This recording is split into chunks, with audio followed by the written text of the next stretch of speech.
بيكم في كلام إلهام.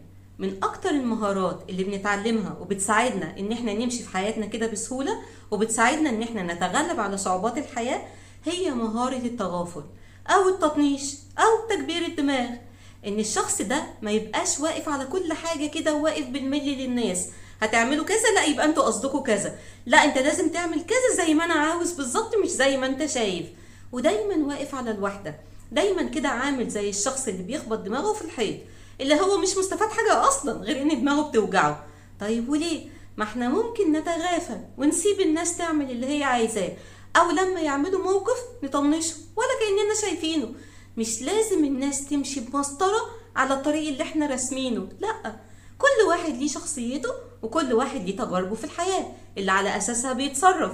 انت بقى كشخص عادي تيجي تقف في وشه وتقول له لا اللي انت بتعمله ده كنت قاصد منه كذا، او كان غلط انت لازم تعمل كذا وكذا، وتقعد تزنق وتخنق في الشخص اللي قدامك لحد ما ينفجر.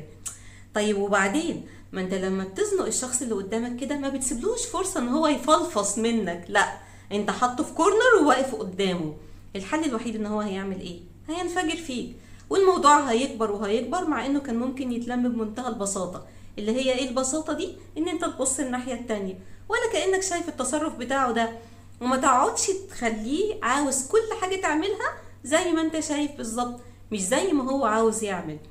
الدنيا ما بتمشيش ابدا على مزاجنا احنا وبس، احنا فرد وفي ناس كتير حوالينا موجودين في الحياة معانا. الشخص ده بياخد حقوقه ومش جاي عليك، اوكي.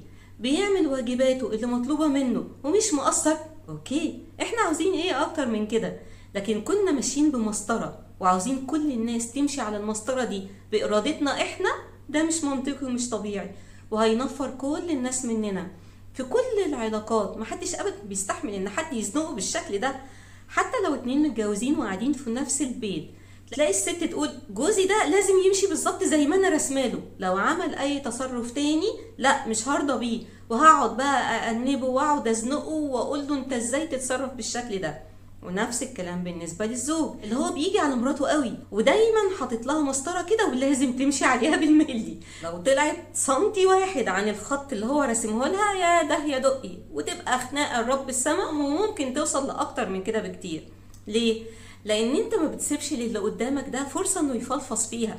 طب ايه المشكله ان اللي قدامي يتصرف غلط وانا ادور وشي الناحيه التانية ولا كاني شايف تصرفه ده؟ طيب ما خليه، يمكن هو مثلا في موقف معين لما انا سألته عن حاجة معينة كذب فيها لانه شايف ان ده هيقلل من كرامته شوية، او هيخلي شكله قدامك وحش، فاضطر ان هو يكذب مثلا. يبقى انا اقف قدامه اقول له لا انت كذاب وكان المفروض تعمل كذا وكذا وانت قاصد ان انت تعمل العكس تماما. هنا ما بقاش قدامه فرصة غير ان هو كمان يهجم عليا عشان يبرر موقفه ويبين ان هو صح. كده مش هنوصل لحل بقى، وهنوصل لمرحلة الانفجار اللي احيانا ما بيبقاش فيها رجعة خالص. هحكي لكم موقف بسيط كده حصل لما كنت انا بشتغل في شركة معينة. كان في تاسك معينة المفروض ان انا اعملها. التاسك دي وبما اني شاطرة جدا وبعملها مليون مرة قبل كده، لكن في الوقت ده ما عملتهاش زي ما مطلوب مني. فكان الحل ان انا لازم اقدم مبرر معين للمدير بتاعي. طبعا المبرر ده انا وهو عارفين ان هو مش تمام، لكن في نفس الوقت يشفع لي كتير ان انا كنت بتصرف صح في مواقف تانية كتير.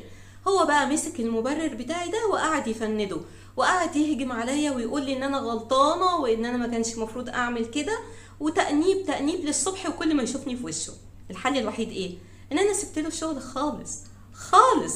طيب مين اللي خسر دلوقتي؟ هو خسر شخصية كانت شايله له شغل مهم جدا وكانت بتتصرف فيه بمنتهى التفاني، والشركة خسرت موظف كويس كان ممكن على المدى الطويل يحقق لهم مكاسب وأرباح أضعاف اللي حصلت في الماضي. هل هو فعلا حس ان هو غلطان؟ بعد فترة من الوقت حس ان هو غلطان، وانه كان المفروض يدي للي قدامه مساحة كده يفلفص منها، لان بيشفع له مواقف تانية كتير حلوة. لكن الشخص ده كان من نوعية الناس اللي عقلها صغنن، اللي احنا بنقول عليهم دول اللي بيقفوا للناس على الواحدة ولا يمكن يفوتوا لهم اي موقف مهما حصل، حتى لو كان في مواقف تانية كتير حلوة. وبالتالي الشخص ده بيخسر سواء في شغله او في حياته. في كمان موقف تاني حصل قدامي بالظبط. واحدة من زمايلنا جت وقالت للتانية واحنا كلنا قاعدين كده، فلانة دي بتشتم عليكي وبتقول عليكي ان انتي كذا. راحت البنت بمنتهى البساطة بصت لها وضحكت وقالت لها طيب تمام، يبقى هي بتتكلم عن كذا، وقالت الصفة اللي هي قالتها عليها، مش عليا انا خالص، انا مش كده اصلا يعني. حلو جدا، فن الرد كان تحفة يعني.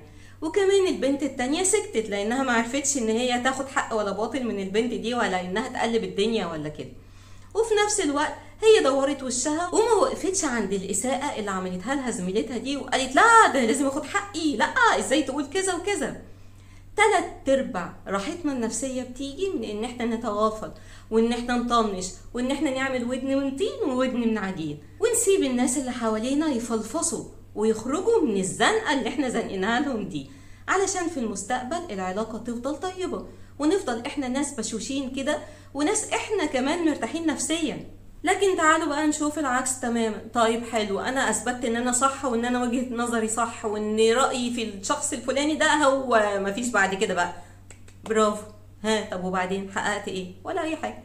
انا الخسران، انا اللي زنقت نفسي في موقف كده غريب جدا، وخليت الناس يتفضوا من حواليا وينفروا مني، لان موقف مع التاني مع التالت بتبقى الشخصية دي اتعرفت خلاص ان هو شخص عقله صغير ومحدش بيحب يتعامل معاه، لان هو ما بيفوتش حاجة. مش ده الخلق ابدا اللي احنا المفروض نكون فيه، لا مناسب للناس اللي حوالينا، ولا كمان مناسب لينا لو احنا بقى انانيين وبنفكر في نفسنا بس. الموقف ده هيخلينا احنا نفسنا مش مرتاحين، طول الوقت عمالين نبرم ونطلع المشاكل في الناس اللي حوالينا، ونقعد نحللها بقى. لا فلانة كانت تقصد كذا، لا فلان كان المفروض وهو بيعمل كذا كان قصدني انا، في حين ان الشخص اللي قدامنا ده 3/4 المواقف ولا بنكون احنا في باله اصلا، هو بيتصرف بطبيعته، او اللي هو شايفه صح، واللي شايفه مش هيضره ولا هيضر حد من الناس اللي حواليه يعني، فبالتالي بيتصرف. لكن احنا بقى اللي عقلنا صغنن وبنقف ونصد كده قدام الناس ونخبط دماغنا في الحيط، وده اللي احنا مش عايزين نعمله. وعاوزين نتعلم ازاي نتغافل، نطنش، نكبر دماغنا، اي بقى مصطلح من اللي انتوا شايفينه ده تلاقوه مناسب للحالة اللي المفروض نكون فيها، سموا بيه الموقف واعملوه. واتمنى ان انا اكون فدتكم، واي حاجه قلتها دلوقتي فادت اي حد منكم، او حطيته على الطريق الصح ان هو يفهم بعض المواقف اللي بتمر بيه واللي بتطلعه خسران. واشوفكم في الحلقه الجايه من كلام الهام.